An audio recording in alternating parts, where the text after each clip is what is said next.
Bonjour Nathalie. Bonjour. Merci d'être avec nous pour nous parler de ces animaux qui vivent seuls ou vivent à deux. A priori, on se dirait que le chat et le chien sont très sociables, donc on aurait tendance à croire qu'ils veulent vivre en meute. Ce n'est pas forcément le cas. Voilà, tout à fait. Alors, effectivement, l'animal à la base, c'est un animal sociable qui vit en meute, donc qui ont besoin d'être plusieurs avec des hiérarchies. Le souci, c'est qu'on les a sociabilisés comme des humains, c'est-à-dire qu'on les a fait vivre dans nos foyers, et donc on a cassé ce phénomène de meute. D'accord ? Donc, du coup, maintenant, ils ont aussi des attitudes un peu plus, on va dire, humanisées, qui font que des fois, ce n'est pas forcément un congénère qui leur serait souhaitable. Ce n'est pas forcément souhaitable donc d'avoir automatiquement un deuxième animal à la maison. On peut avoir tendance à se dire, ouais, mais s'il est tout seul, il va s'ennuyer, on va lui prendre un copain ou une copine. Ce n'est pas forcément la bonne...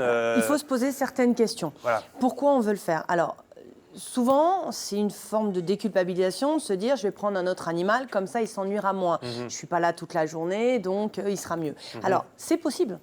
Des chiens, souvent, ils se voient, ils jouent. Moi, je le vois en salle d'attente.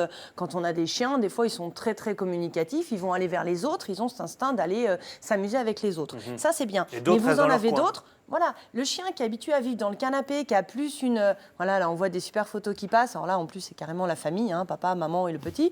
Mais c'est vrai que vous avez des chiens qui vivent dans le canapé, qui dorment avec les gens. Alors, on ne va pas faire le débat là-dessus. J'en avais déjà parlé avec les choses qu'il faut et pas faire. Hein. Un animal, il doit garder sa place.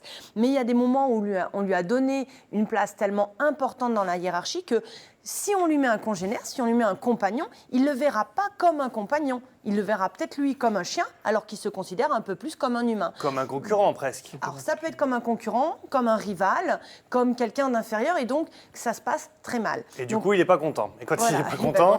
Là, je pense qu'en fait, il s'éclate, le chien.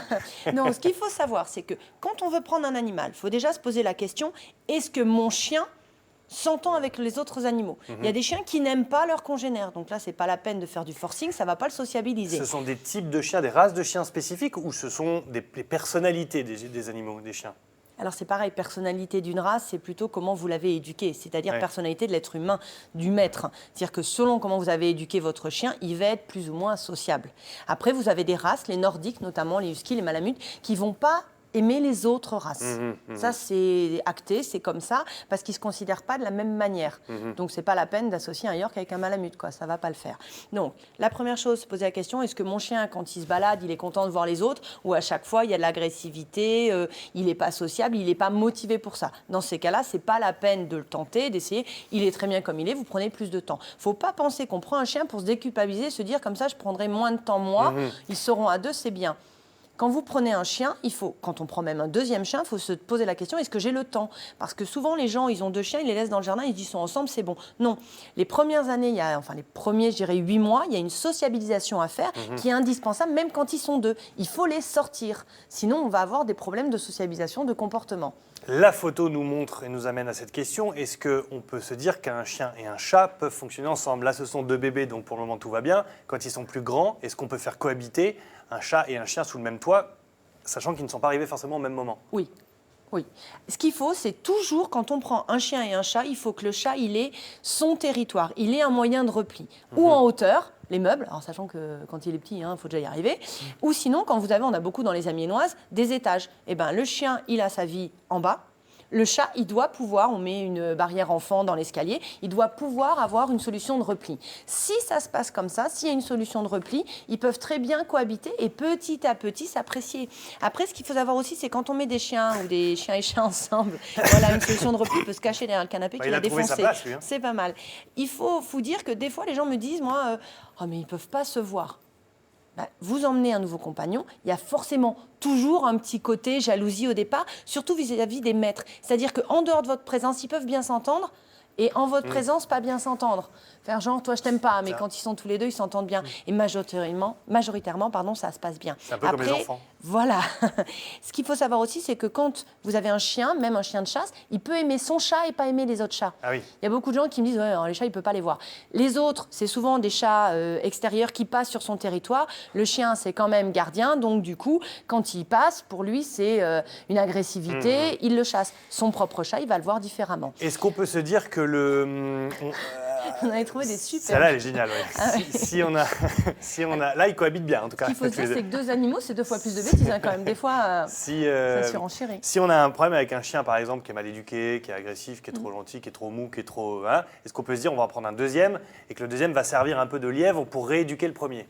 Alors, attention, si vous prenez en deuxième un jeune chiot, un chien, ça s'éduque par du mimétisme. Si l'autre fait des bêtises, si l'autre est agressif, le jeune chiot, il va faire pareil. D'accord. Sauf si vous éduquez le jeune chiot et du coup rééduquez l'autre chien qui était présent avant. Mais sinon, vous avez un chien agressif, si vous vous dites c'est le chiot qui va le rendre aimable, non, c'est pas comme ça que ça se passe. Parfois, on peut avoir du coup un chiot qui est plus éveillé, qui va aller vers l'autre. Pour un chien peureux, ça peut aider, mais souvent par mimétisme, il va devenir comme l'autre. Donc ça, il faut faire attention. Dernière question, est-ce que hommes-femmes peuvent fonctionner ensemble?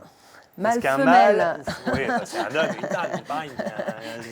Bon, bref. Vous êtes un homme dans l'espèce humaine, mais vous êtes un mâle pour les animaux. Est-ce qu'ils peuvent cohabiter ensemble? Alors, ils peuvent. Après, on a quand même le problème de la sexualité. Donc, si vous prenez un mâle, une femelle, quels que soient les gabarits, ça peut poser quand même problème. Il faut imaginer que le dog allemand et le York, ça ne peut pas le faire. Il y a des techniques, on parlera de ça plus tard, mais ça peut le faire. Donc, on fait attention, on stérilise un des deux. Après, l'idéal, c'est quand même 2 femelles ensemble. D'accord.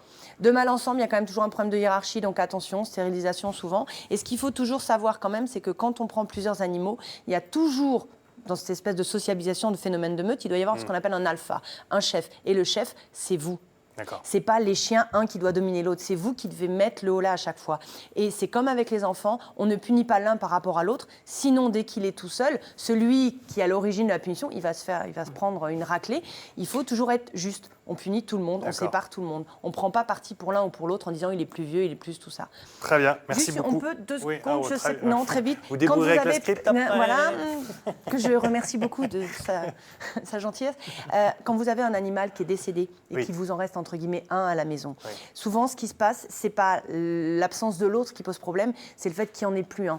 Ils ont perdu justement cet équilibre d'être à 2. Donc reprendre un animal quand on a perdu un, ça peut faire beaucoup de bien à l'animal qui est encore présent. D'accord. Très bien, merci beaucoup Nathalie. Si vous avez pris cette rubrique en cours et que vous voulez encore avoir plus de détails sur cette question, n'hésitez pas à aller sur notre site internet, on mettra en ligne évidemment tout ce que l'on vient de dire, puisqu'on a aussi une correspondance manuscrite. Pour préparer tout ça. Oui, c'est vrai. N'hésitez pas.